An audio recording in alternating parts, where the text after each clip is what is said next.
नमस्कार, मैं हूं आपके साथ प्रदीप आजाद और खास बात में आज हमारे खास मेहमान हैं और बात होगी आज राजस्थान की सियासत की।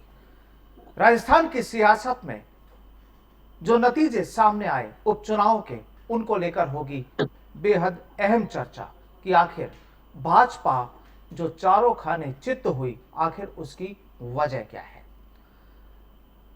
इन तमाम सवालों पर जवाब के लिए आज हमारे साथ जुड़े हैं बीजेपी से निष्कासित पूर्व मंत्री रोहतास शर्मा जी। और रोहतास जी, आपका बहुत बहुत स्वागत है हमारे साथ जुड़ने के लिए। सबसे पहला सवाल कि आज उपचुनाव के जो दोनों नतीजे आए हैं, वल्लभनगर और धरियावाद, और यहां पर बीजेपी का जो प्रदर्शन कहा जा सकता है काफी निराशाजनक रहा। आप क्या मानते हैं? देखिए, इसका कारण है कि राजस्थान में भाजपा का कोई नेतृत्व नहीं है। कोई ऐसा लीडर नहीं है जो भाजपा को चला सके और भाजपा की रणनीति तय कर सके। जी। दो गुण होने चाहिए, एक तो लोकप्रिय लीडरशिप हो और रणनीतिकार भी हो, और ना ही कोई सहयोगी। और सहयोगी कोई रणनीतिकार हैं तो उनको इन्होंने इधर दाने दाएं दाने दाएं बाएं सबको किया हुआ है। जी। कोई इनका रणनीतिकार ने स्वयंभू ये जनरल बने बैठे हैं। इनको राजस्थान की भौगोलिक स्थिति का ज्ञान नहीं। इन्होंने उल्टे से उल्टे टिकट बांट दिए, जिनके नतीजा ये निकला कि भंटा ढाल हो गया। दरअसल बात क्या है कि कांग्रेस के पास नेता है, अनुभवी है, लेकिन कांग्रेस के राज में जो भ्रष्टाचार फैल रहा है, बिजली पानी की समस्या है, किसान बहुत दुखी हैं, ये सारी प्रॉब्लम होने के बावजूद, लूट खसूट भी है, लॉ एंड ऑर्डर की बड़ी प्रॉब्लम है, उसके बावजूद भी लोग बीजेपी के मुकाबले में राजस्थान में अशोक गहलोत में ज्यादा विश्वास करते हैं कि ये मजा हुआ खिलाड़ी है। अगर प्लेन क्रैश भी होता है तो ये सही ढंग से लैंड कर देगा और कहीं खतरा नहीं है। और बीजेपी का नेतृत्व तो अनुभवहीन है। अभी उसको राजस्थान की भौगोलिक स्थिति का भी ज्ञान नहीं है। डिफेक्टिव रहा हुआ व्यक्ति है। पार्टी में कोई इसका ये नहीं है कि भाई अनुशासन का सिपाही रहा हो। इसने बड़ी अनुशासनहीनता की है, सीनियर लीडर्स को गाली गलौज किया हुआ है। तो ये रोहतास जी, कोई चीजें खिलाड़ी नहीं है। ये जो चीजें आप बता रहे हैं, ये इस समय बीजेपी के कैप्टन के बारे में बता रहे हैं, जो राजस्थान के हाँ, कैप्टन हैं। बीजेपी का कैप्टन, यस, बीजेपी अध्यक्ष के बारे में बता रहा हूँ। वो जी। अनुभवहीन है और जी। जिसके कारण ये परिणाम हुआ। आज राजस्थान की जनता को ये संदेश देने में असमर्थ रहे कि यहाँ प्रदेश में बिजली पानी की समस्या, दूसरी सारी समस्याएं हैं, जी। लेकिन विपक्ष की भूमिका ये नहीं निभा पाए।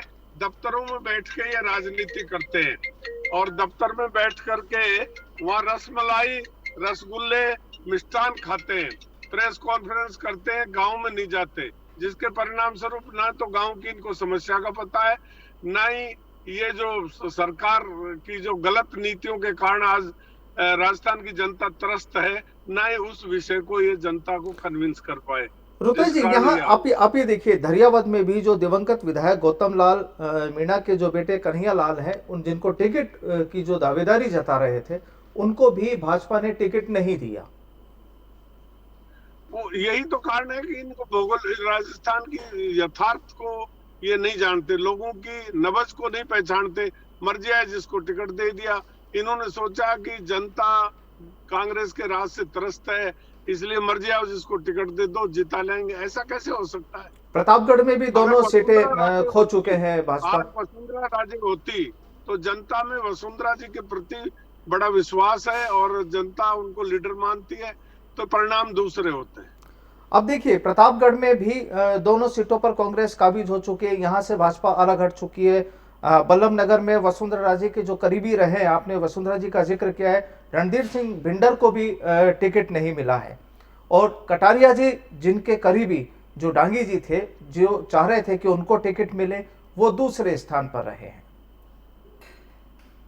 ये देखिए, मैंने कहा ना, लीडरशिप होना जरूरी है। चाहे आज मैं वसुंधरा जी का आदमी हूँ और मैं चुनाव लड़ता हूँ और वसुंधरा जी मुझे चुनाव लड़ाती नहीं और मैं चुनाव में खड़ा हो जाता हूँ, तो उसका परिणाम कैसे पॉजिटिव आएगा? वसुंधरा जी को बुलाएं, प्रचार में उनको साथ रखें, उनके फोटो लगाएं, उनके भाषण कराएं, लोगों से मिलाएं, तब जाकर तो वसुंधरा जी का चमत्कार सामने आएगा। और वसुंधरा जी दूर बैठी और कोई उनके नाम से चुनाव लड़े, ऐसा थोड़ी संभव है। तो क्या प्रेजेंट होने इस चाहिए। बार के दोनों इलेक्शनों में क्या वसुंधरा जी को यहाँ पर प्रचार वगैरह के लिए भाजपा ने इनवाइट नहीं किया क्या? नहीं, इनवाइट किया पर ऊपर के मन से, मतलब रसमलाई हम खा लें और छाछ वसुंधरा जी के लिए छोड़े, ये थोड़ी होता है। जी। तो पूनिया जी हाँ। ने भी जैसे जो उनका भी जो बयान आया है उन्होंने भी पूनिया जी अभी नए नए बने हैं, ये पद वो उनको जो है ना जम नहीं पा रहा। उनको ऐसा लग रहा है कि मैं तो बहुत बड़ा आदमी बन गया, इसको हजम नहीं कर पा रहे, पद को, इसकी गरिमा को वो पूरी नहीं कर पा रहे, इसलिए उनको घमंड है, वो जो मर्जी आए जो करते हैं, क्योंकि अपनी यहाँ जय बुलाते हैं। ऐसा कब या, हुआ है कि यहाँ खुद की स्वयं जय? यहाँ रोहतास जी, इन्होंने पुनिया जी ने भी एक बयान जिनका आया है कि जब हम सत्ता में थे तब भी हम उपचुनाव में पराजय से सबक लेकर आगे बढ़े हैं। ये जो उन्होंने नहीं, इशारों में जो बहुत गलत तंज है, कसा बहुत है। गलत है। कभी एक आध बार ऐसा हो जाता है, क्षेत्र वाइज अलग अलग प्रॉब्लम्स हैं, लेकिन ये नहीं है कि सत्ता में रहते हुए हम हमेशा ही मार खाए। हम बहुत ज्यादा 70-80% चुनाव जो भी सत्ताधारी दल रहता है वो जीतता है, ऐसी कोई बात नहीं। लेकिन अभी तो हालात 3 साल समाप्त हो गए, अभी तो बीजेपी को अच्छा परफॉर्मेंस करना चाहिए था, क्योंकि जनता राजस्थान की बहुत त्रस्त है, कांग्रेस के राज से खुश नहीं है। लेकिन अशोक गहलोत लीडर है, नेतृत्व कर रहा है, इसलिए अशोक गहलोत जैसे विश्वसनीय नेतृत्व को छोड़ करके और मतलब अनुभवहीन व्यक्ति के साथ सतीश पूनिया के कहने पर बीजेपी को लोग वोट नहीं देते। तो क्या यहाँ पर जैसा कि आप गहलोत साहब के लिए बता रहे हैं, तो इसको ये माना जाए कि गहलोत साहब का जो सुशासन है राजस्थान में, ये उसकी जीत है? ये सुशासन की नहीं है जी। जीत, सुशासन है ही नहीं राजस्थान में। अशोक गहलोत की विश्वसनीयता है कि भाई अब मारेगा तो भी बीजेपी वालों से तो ठीक ही अनुभव वाला व्यक्ति है लोग।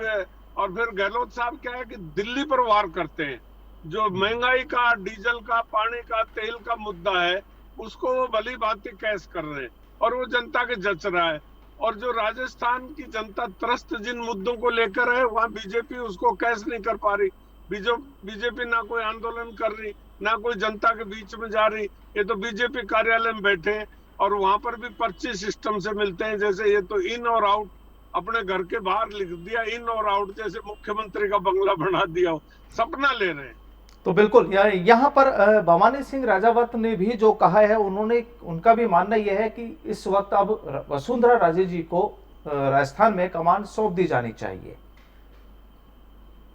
देखिए, हर स्टेट में लीडर चाहिए, प्रधानमंत्री का चेहरा और केंद्र सरकार के लिए तो इनसे ज्यादा कोई उपयुक्त चेहरा नहीं है, पर स्टेट में सारे राजस्थान के क्या पूरे भारत की जनता जानती है कि स्टेट में भी लीडर होना चाहिए, क्योंकि जो स्टेट लीडरशिप है वो इंडिपेंडेंट फंक्शन करती है। वो कोई मुख्यमंत्री प्रधानमंत्री के इशारे पर थोड़ी काम करते हैं, वो अपने हिसाब से करते हैं, जनता की नब्ज देख के करते हैं, भौगोलिक स्थिति को देख के काम करते हैं। इसलिए जब ऐसा चेहरा नहीं होगा राज्य में और खाली दिल्ली के चेहरे से काम चलाएं, ऐसा चल नहीं सकता। क्योंकि सर अब बहुत जल्दी 2023 भी आने वाला है, वापस चुनाव सामने है, और अगर यही हालात रहे तो फिर राजस्थान में भाजपा की तस्वीर कैसी होगी? अगर नेतृत्व नहीं बदला और वसुंधरा जी को आगे नहीं लाए तो परिणाम बिल्कुल इससे भी बदतर परिणाम आएंगे। तो आपका रोहतास जी, आपका आने वाले भविष्य के लिए, आने वाले वक्त में क्या प्लानिंग, क्या कुछ चल रहा है? क्योंकि भाजपा ने तो अपने तेवर दिखा दिए। से मैं भारतीय जनता पार्टी को मानता हूँ, दीनदयाल उपाध्याय जी मेरी आत्मा में बसते हैं। हम पार्टी तो नहीं छोड़ेंगे, पर हम ऐसा नहीं है कि पार्टी हमको नेग्लेक्ट करके चले। हम कोई रास्ता अडॉप्ट करेंगे जिससे चुनाव तो लड़ेंगे, खाली थोड़ी बैठे रहेंगे। बिल्कुल चुनाव लड़ेंगे। अगर मान लीजिए भाजपा टिकट नहीं देती है या दरकिनार करती है, तो क्या निर्दलीय होंगे या फिर कांग्रेस का दामन थामेंगे? वो देखेंगे, परिस्थितियां होती है, राजनीति परिस्थितियों का खेल है, उस वक्त क्या परिस्थिति होती है। लेकिन हम पंडित जी के बारे में जरूर बोलेंगे, दीनदयाल उपाध्याय की नीतियों के बारे में जरूर बोलेंगे। अगर हम इलेक्ट हो गए तो पंडित जी की नीतियां जो थी, चाहे उनकी कृषि नीति हो, चाहे आर्थिक नीति हो, वो दुनिया में सबसे अच्छी उनकी कृषि नीति और आर्थिक नीति कुल है। मिलाकर आपका कहना यह है कि राजस्थान में इस समय अशोक गहलोत का जो सियासी जिन्हें जादूगर माना जाता है उनका जादू चल गया और बीजेपी में कोई उनका मुख्य जादू लीडर क्या, नहीं है। अनुभवी है, इमरजेंसी लैंडिंग करना जानता है। जी। तो वो क्रैश, उनका प्लेन क्रैश नहीं हो पाएगा जब तक वो खुद ड्राइविंग कर रहे हैं, खुद पायलट है। जब तक वो खुद पायलट है और जब तक भाजपा में कोई आपके मुताबिक जब तक कोई मजबूत पायलट या वसुंधरा जी इसको कमान अगर ना वसुंधरा संभाले। जी आ जाती हैं, जी। अगर वसुंधरा जी आ जाती हैं तो आप ये समझो कि अशोक गहलोत साहब का प्लेन जोधपुर में लैंड होकर रह जाएगा, आगे नहीं चलेगा। अच्छा, मतलब फिर उड़ान नहीं भर पाएगा। गहलोत साहब से ज्यादा एक्टिव जो पायलट होंगी वो वसुंधरा राजे होंगी। वसुंधरा जी का देखिए वो एक चमत्कारिक नेतृत्व है। वो जी। जहां भी जाती है मास अट्रैक्शन है। उनके लिए भीड़ जुटाने के लिए गाड़ी घोड़े लगाने की जरूरत नहीं, उनका नाम ही काफी है। अभी जोधपुर गई थी एक दिन के नोटिस पर, आप जी। देखिए वहां पर तो डरने को जगह नहीं थी। तो एक जनता के दिलों में बसती है वसुंधरा, सही बात तो ये। तो बिल्कुल आपकी चाहत है और तमाम दूसरे कुछ नेताओं की भी, बीजेपी के नेताओं की भी चाहत है कि यहाँ पर वसुंधरा राजे जी को कमान सौंपी जाए और जब तक वसुंधरा जी के हाथ में कमान नहीं आती है तब तक गहलोत साहब एज ए पायलट, जो आप खुद कह रहे हैं कि वो एक स्ट्रॉन्ग पायलट है और सियासी मंजे हुए खिलाड़ी हैं, आप ही के शब्दों में मंजे हुए खिलाड़ी हैं, तो उनके आगे फिर किसी की पार नहीं पड़ने वाली, ऐसा ही है। अभी हाल फिलहाल ऐसा कोई नजर नहीं आ रहा, सिवाय वसुंधरा के कोई लीडर ऐसा नहीं है जो चला सके, क्योंकि चमत्कारी नेतृत्व है। अब चमत्कारी नेतृत्व बीजेपी में दूर दूर तक कोई नजर नहीं आ रहा। मैं समझता हूं, मैं एक बात आपको साफ शब्दों में कहता हूं कि जिस प्रकार मोदी जी की आवश्यकता है उसी प्रकार ठीक राजस्थान में भी वसुंधरा जी की आवश्यकता। चलिए सरोता शर्मा जी, बहुत बहुत शुक्रिया आपका, आपने हमें समय दिया हमारे साथ जुड़ने के लिए। फिर मुलाकात होगी। नमस्कार। थैंक यू वेरी मच, धन्यवाद, आपका बहुत बहुत आभार।